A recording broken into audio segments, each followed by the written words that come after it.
다 같이 신앙 고백 드리겠습니다. 나는 전능하신 아버지 하나님 천지의 창조주를 믿습니다. 나는 그의 유일하신 아들 우리 주 예수 그리스도를 믿습니다.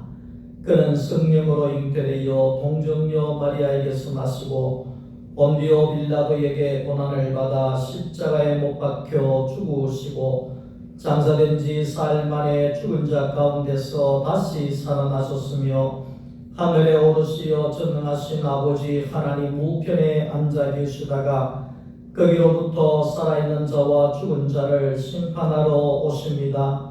나는 성령을 믿으며 거룩한 공교회와 성도의 교제와 죄를 용서받는 것과 몸의 부활과 영생을 믿습니다. 아멘. 찬송가 5장 찬송하겠습니다.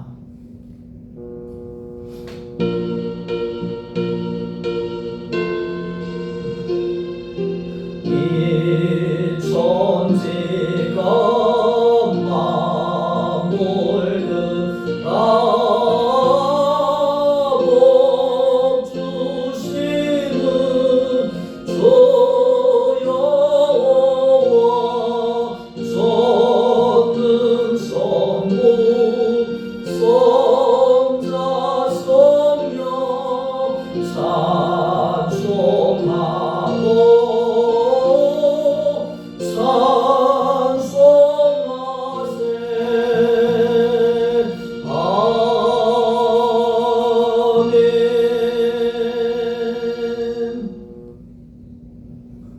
하나님의 말씀입니다. 창세기 제1장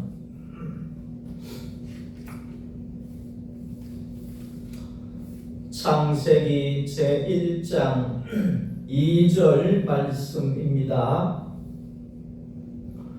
땅이 혼돈하고 공허하며 흑암이 깊음 위에 있고 하나님의 영은 수면 위에 운행하시니라.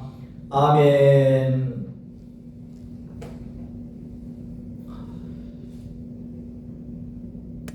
오늘은 창세기 1장 2절에 있는 이 말씀을 가지고 빛으로 찾아오심, 하나님이 찾아오심, 그러한 제목으로 함께 말씀을 나누려고 합니다.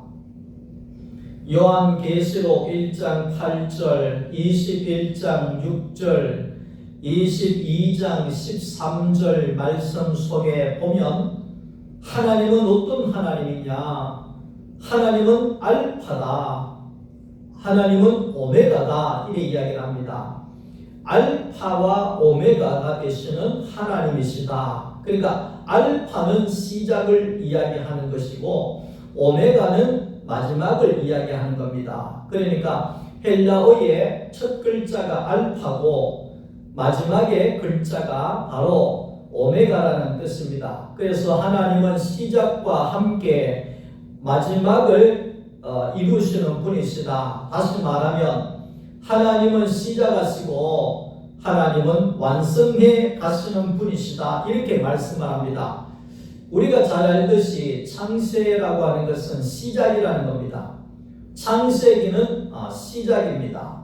하나님이 시작하셨습니다. 그런 뜻이죠. 그런데 이제 요한계시록, 성경의 마지막 장인 요한계시록에 가면 이제 마지막을 이야기하는 겁니다. 다시 말하면 하나님이 완성하셨다, 이런 뜻이죠. 요한계시록은 하나님이 완성하셨다, 이런 뜻이라는 겁니다. 그래서 전능하신 하나님이 시작하시고 전능하신 하나님이 이루셨다, 이것이 성경입니다. 빌립보서 1장 6절 말씀 속에서도 너희 속에 착한 일을 시작하시니가 그리스도 예수의 날까지 이루실 줄을 우리가 확신하노라. 그러니까 시작하신 분이 하나님이시고 완성하실 분도 하나님이시다, 이 말이죠. 그래서 시작과 완성은 하나님에게 있다. 이런 뜻이라는 겁니다. 2023년도에 전능하신 하나님께서 우리의 인생을 시작하셨고 2023년 마지막에 하나님이 우리의 모든 인생을 완성하실 줄로 믿습니다. 오늘 2절 말씀을 보면 땅이 혼돈하고 공허하며 흑암이 깊음 위에 있고 하나님의 씨는 수면 위에 운행하시니라 그렇게 말씀을 합니다. 이 내용을 보면서 어떤 분들은 원래 하나님이 창조하신 세계가 혼란하고 공허하고 흑암 가운데 있었다 이렇게 해석하는 사람들도 있고 또 어떤 사람들은 하나님이 창조하셨는데 여러 방해꾼들로 인하여서 혼돈이 일어나고 공허가 일어나고 흑암이 일어났다 이렇게 말하고 있는 사람들이 있습니다. 자, 우리가 요한계시록에 가면 새 예루살렘 성이 나옵니다. 그 새 예루살렘 성이라고 하는 것은 완성된, 쉽게 이야기하면 완성된 교회를 이야기하는 겁니다. 완성된 교회. 그러니까 이 새 예루살렘 성은 그 특징이 있는데 12진주문이 있는데 그런데 그 12진주문이 항상 열려 있다는 것이 특징입니다. 왜 새 예루살렘 성은 문이 항상 열려 있을까? 왜 열린 문일까? 이 말이죠. 그것은 바로 적이 없기 때문에 문을 닫을 필요가 없다 이런 말이죠. 그러니까 12진주문 자체가 승리의 문이라는 겁니다. 승리의 문이기 때문에 방해꾼들이 일어날 수가 없고 안 좋은 것들이 들어올 수 없는 적이 없는 그런 성이라는 거죠. 그런데 이제 우리가 창세기 1장, 2장, 3장을 우리가 보게 되면 거기에 어둠도 있고 혼돈도 있고 방해꾼들도 있어 보이고 허점도 있어 보이고 그렇게 볼 수가 있습니다. 그러나 요한계시록의 새 예루살렘 성 그러니까 하나님의 시작하실 때에는 그런 부분들이 있을 수도 있겠지만 그러나 하나님이 완성하신 요한계시록의 세계 새 예루살렘 성의 그 세계에는 그런 것이 전혀 없다는 겁니다. 승리만 있는 곳이고 적이 없는 곳이고 항상 문이 열려져 있는 곳이다 이렇게 말할 수가 있습니다. 자, 우리가 이제 중세 기독교를 보게 되면 그 유명한 존 번연의 철로 역정이라고 하는 그런 소설이 있습니다. 그 핵심은 뭐냐 하면 하나님의 나라에 가기까지 천국에 가기까지 방해꾼이 너무 많아서 유혹이 너무 많아서 어떻게든지 간에 그걸 싸워서 이기고 승리해야 된다 이런 내용으로 적어놨습니다. 그런데 오늘날의 교회도 자꾸만 그렇게 생각하는 경우들이 없잖아 있다는 겁니다. 다시 말하면 우리가 싸워야 된다. 교회가 자꾸만 싸우려고 한다 이 말이죠. 세상과 싸워야 된다. 우리와 다른 자들과 싸워야 된다. 이단과 싸워야 된다. 교리가 다른 타 종교와 싸워야 된다. 우리 교단 아니면 싸워야 된다. 싸워서 이겨야 된다. 이렇게 생각할 수도 있다는 것입니다. 그러나 우리가 알아야 되는 것은 교회는 싸우는 데가 아닙니다.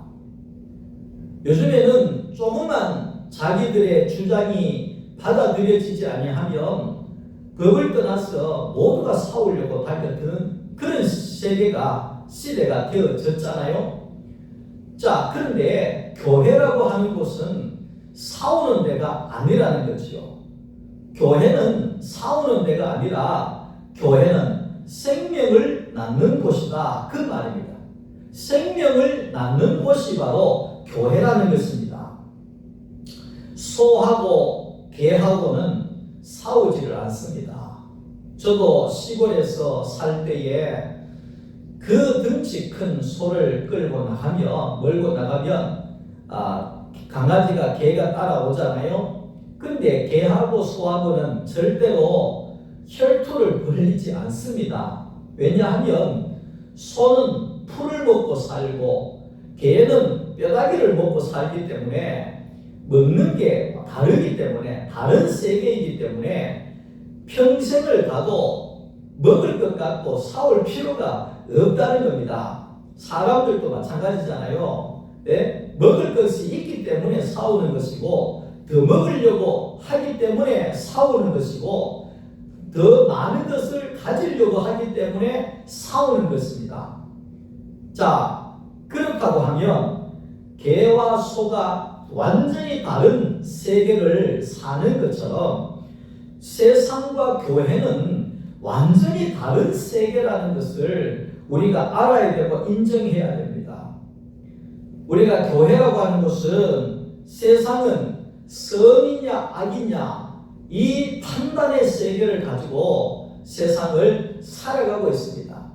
선한 일이 했나 악한 일이 했나 너는 선하고 너는 악하고 재판하고 판단하고 비난하고 죽이고 이런 일들이 바로 세상이라는 것입니다. 그러나 교회는 그렇지 않습니다. 세상은 자기의 이름을 내기를 원하지만 교회는 그렇지 않습니다. 교회는 생명을 낳고 하나님을 드러내고 하나님을 나타내는 일을 하는 곳이 바로 교회이기 때문에 자기 이름 내는 세상하고는 완전히 다른 세계를 살고 있다는 것을 우리가 알아야 된다는 것입니다. 그래서 오늘 저와 여러분들은 하나님을 드러내고 하나님을 나타내는 생명을 낳는 세계로 예수 그리스도의 세계로 옮겨왔다는 것을 우리는 알아야 되는 것입니다. 그런데 이제 하나님이 창조하신 세계에 왜 혼돈하고 공허하고 흑암이 깊음 위에 있었느냐? 그것은 우리가 한마디로 말하면 사람이 없었기 때문에 공허할 수밖에 없다 그 말이죠. 사람이 없기 때문에 혼돈이 일어날 수밖에 없다 그 말이죠. 사람이 없기 때문에 흑암이 가득할 수밖에 없다 그 말이죠. 자연의 세계를 봐도 사람이 없으면 식물의 왕국이 되어져 버립니다. 거기 나는 자연인이다 이런 프로를 보게 되면 거기 뭡니까 소나무에 가지가 이렇게 나무 가지를 틀고 올라가서 거기에 기생해서 사는 송염인가 하여튼 무슨 그게 있어요. 약이라 그러던데 그 줄기가 올라가면 나중에는 소나무에 붙어서 모든 물을 빨아먹고 양분을 빨아먹어버리기 때문에 결국은 소나무가 고사하게 된다는 거지요. 자, 그런 것처럼 그런 이제 소나무에 붙어서 있는 그 줄기를 사람들이 가서 잘라냅니다. 그래서 소나무 줄기에 있는 줄기를 다 끄집어 내리고 밑에 밑둥치를 잘라내고 그게 끌어내려 버립니다. 그러면 소나무가 살게 되는 겁니다. 그 말은 사람이 그렇게 해주기 때문에 소나무가 살고 거기에 정리가 되어질 수가 있다는 것이요. 동물의 세계도 마찬가지입니다. 동물의 세계에도 사람이 없으면 혼돈하고 공허함이 일어날 수밖에 없고 동물의 왕국이 될 수밖에 없다는 겁니다. 짖고 물고 뜯고 싸우고 더럽고 냄새나고 하는 그런 일들이 사람이 없으면 일어날 수밖에 없다는 거지요. 아무리 좋은 집이라고 해도 사람이 살지 아니하면 그 집은 금방 폐허가 되어져 버릴 수밖에 없는 겁니다. 제가 일전에 청남대라고 하는 대통령들의 별장을 한번 가본 적이 있습니다. 엄청나게 기대를 가지고 갔는데 거기에 뭐 대통령이 뭐 응접실이라든지 뭐 대통령이 목욕했는 데라든지 대통령이 뭐 차 마신 자리라든지 침실이라든지 가봤는데 솔직하게 우리 집보다 더 뭐하더라고요. 왜 그러냐면 사람이 벌써 사람이 안 산 지가 한참 되니까 거기에 뭐 아무리 번쩍거리는 걸 갖다 둬도 낡아 보이고 헐어 보이고 한 군데는 가니까 거기에 천장에서 비가 새더라고요. 그 말은 뭐냐 하면 아무리 청와대라도 사람이 살 때는 깨끗하고 분위기도 있고 좋아 보이고 거기에 살만하지만 사람이 그냥 막 10년 뭐 20년 안 살아버리면 그 아무리 좋은 청와대도 청남대도 폐허가 되어버린다. 이 말을 하는 것이죠. 하나님이 지으신 사람도 마찬가지입니다. 아무리 사람이 번쩍하고 뭐 넥타이를 매고 머리에 기름을 바르고 공부를 많이 하고 뭐 재물을 많이 가지고 있고 힘도 있고 능력도 있고 그렇다 할지라도 내 안에 참된 사람이 없으면 사람이 폐허가 될 수밖에 없다. 이 말을 하는 겁니다. 내 안에 참 사람이 살지 아니하면 사람도 결국은 폐허가 될 수밖에 없다. 이 말이죠. 우리의 인생도 내 안에 내 안에 참 사람이신 예수가 내 안에 와야지만이 내 인생이 폐허가 안 되는 겁니다. 내라고 하는 이 사람이 공허함이 없는 겁니다. 혼돈이 없는 겁니다. 흑암이 없는 겁니다. 내 안에 참 사람이신 예수가 내 안에 오시면 나를 경작하시고 나를 청소하시고 나를 다듬으시고 나를 경작하시기 때문에 오늘 우리의 인생이 기름지고 우리의 인생이 빛이 되어지고 우리의 인생이 아름답게 되어질 수밖에 없다는 것입니다. 우리의 인생이 왜 이렇게 폐허가 됩니까? 우리의 인생이 왜 이렇게 혼돈해집니까? 그것은 바로 내 안에 예수가 없기 때문에 그렇습니다. 사도 바울은 고백합니다. 내가 그리스도와 함께 십자가에 죽었나니 그런즉 이제는 내가 사는 것이 아니라 내 안에 그리스도 예수가 내 안에 사는 것이다. 그러니까 사도 바울이 그렇게 아름답고 복된 인생을 살 수밖에 없었던 것은 사도 바울 안에 예수라고 하는 참 사람이 사시면서 사도 바울을 경작하셨기 때문에 사도 바울이 되어질 수가 있었던 것입니다. 사울 왕은 그렇지 않았습니다. 사울 왕의 그 속에는 귀신이 들어있었다 했습니다. 악령이 들어있었다 했습니다. 악령이 사울을 경작하니까 사울은 가면 갈수록 살인자가 되고 혈기가 가득하고 분노가 가득하고 자기 사위도 모르고 칼을 휘둘러 죽이려고 하는 그런 어처구니 없는 일을 할 수밖에 없었던 것은 사울 안에 악령이 가득했기 때문에 그렇다는 것입니다. 사울은 가면 갈수록 폐허가 되어져 갈 수밖에 없었다는 겁니다. 어린아이가 학교를 갔다 오면 엄마부터 찾습니다. 엄마. 근데 그 아이에게는 엄마라고 하는 사람이 있어야지만이 이 아이가 경작이 되어질 수가 있습니다. 그러나 엄마가 없으면 이 아이는 공허함과 혼돈함과 흑암이 몰려올 수밖에 없다는 겁니다. 왜 하나님이 만드신 세계가 혼돈하고 공허하고 흑암이 가득할 수밖에 없었느냐? 땅에 사람이 없었기 때문에 그렇다 그 말이죠. 창세기 2장 1절에 비슷한 말이 나오는데 땅에 경작할 사람이 없으므로 들에는 초목이 아직 없었고 땅에 사람이 없으면 경작할 사람도 없고 경작할 사람이 없으면 폐허가 되어지고 혼돈해지고 공허해지고 무질서가 되어져 버리고 아무것도 안 돼 버린다. 이 말을 하고 있는 겁니다. 그래서 하나님께서는 천지를 창조하시고 난 다음에 하나님은 사람을 창조하셨다는 겁니다. 하나님은 사람을 필요로 한다는 겁니다. 그러면서 사람에게 뭐라고 이야기를 합니까? 땅을 정복해라. 땅을 다스려라. 땅에 번성해라.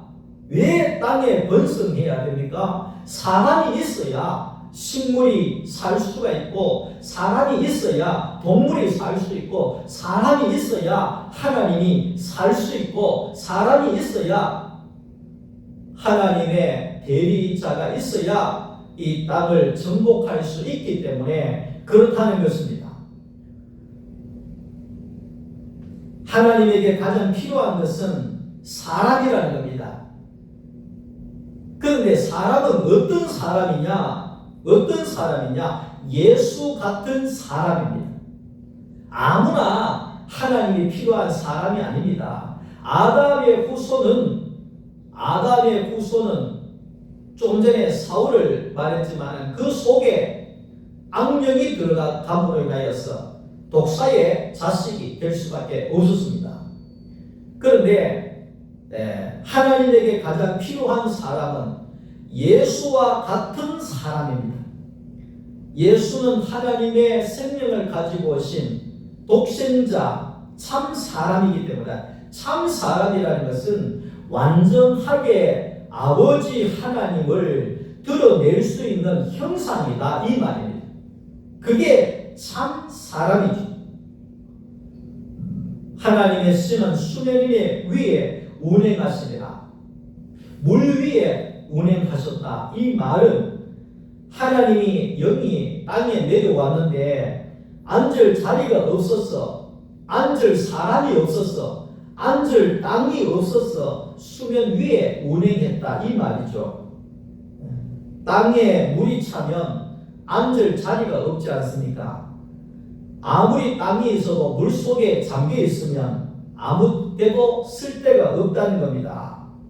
그렇기 때문에 하나님께서는 사람을 찾아서 그 위에 운행하시는 거죠. 하나님이 앉으시기 위해서, 하나님이 거처하시기 위해서, 하나님이 머무를 수 있는 그 속에 들어갈 수 있는 사람을 하나님께서 만드시기를 원하셨다는 것입니다. 창세기 1장 28절에 하나님의 모양과 형상으로 사람을 만들었다 그랬습니다. 그런데 이 사람이 선악과를 먹음으로 인하여서 그 속에 하나님이 들어갈 수 있는 존재가 안 되고 조금 전에 말씀했던 것처럼 사탄이 들어가게 되어졌다. 독사의 자식이 되어졌다. 그 말입니다. 그래서 하나님께서는 에덴 동산에서 아담을 쫓아내버렸습니다. 사람을 쫓아내버렸습니다. 그리고 난 다음에 하나님은 갈 곳이 없었습니다.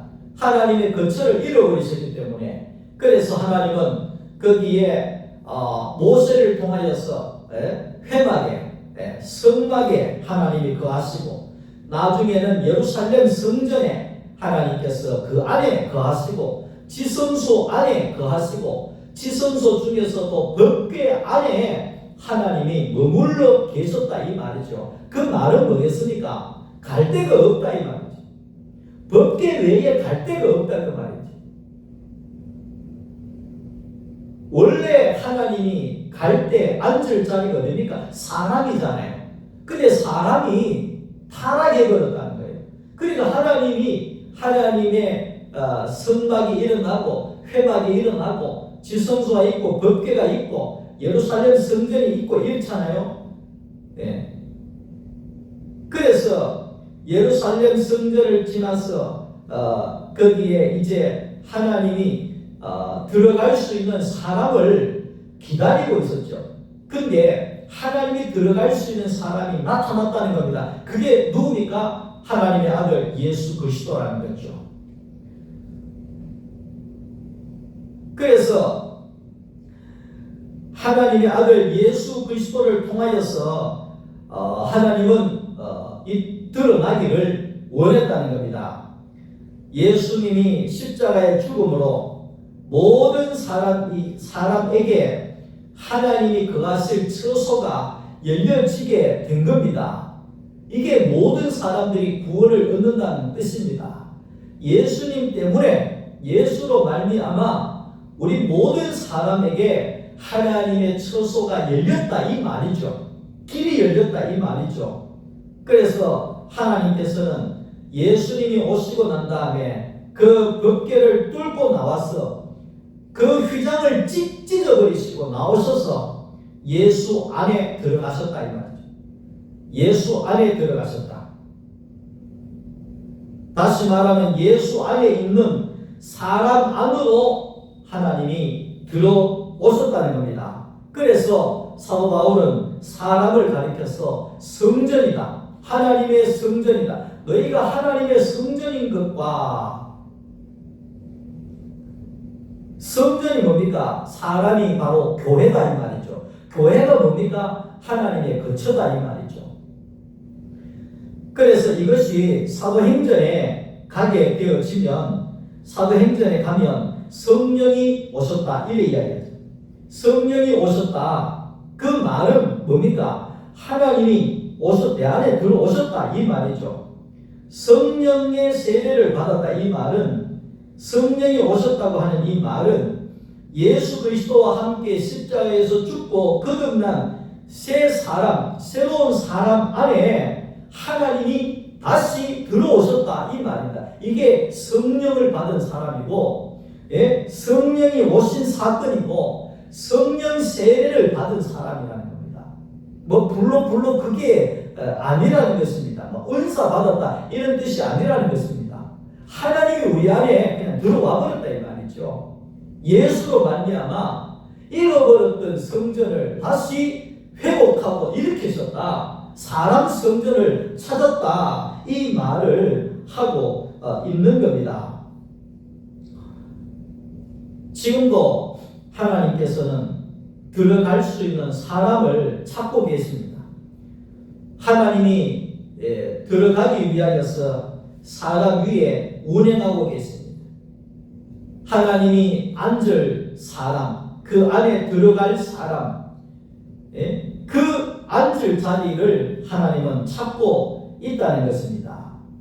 내 안에 참 사람이신 예수가 없으면 우리의 인생은 폐허가 될 수밖에 없습니다. 내 안에 혼돈함과 공허와 흑암이 끝나려고 하면 내 안에 성령이 오셔야 합니다.